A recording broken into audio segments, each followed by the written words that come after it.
In today's video, I'm going to teach you how to cancel an order on TikTok Shop. Whether you've had a change of heart or stumbled upon an issue with your purchase, canceling an order can be straightforward once you know how to navigate the app. Let's dive right in and I'll walk you through the steps.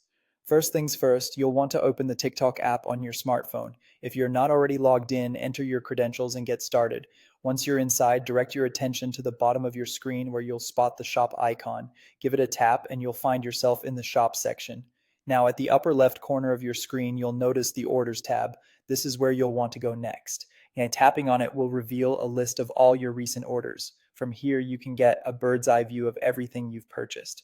What you're going to do now is scroll through this list to find the specific order you want to cancel. Once you've located it, tap on it to access the detailed view. Here, you'll see all the specifics related to your purchase. Here's a crucial point to keep in mind. Not all orders are eligible for cancellation.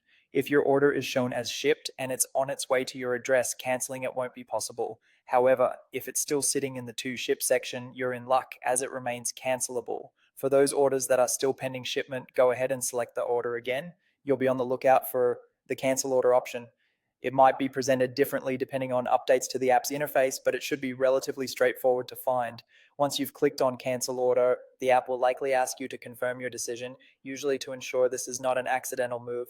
Follow the additional prompts on your screen, and just like that, your order will be canceled. And there you have it. That's the process for canceling an order on TikTok Shop. It's always good to double check details, especially when you're managing your orders, to prevent any unwanted surprises. If you found this demonstration valuable, don't forget to give this video a thumbs up and subscribe to our channel for more handy tutorials. Thank you for tuning in and stay tuned for our next guide.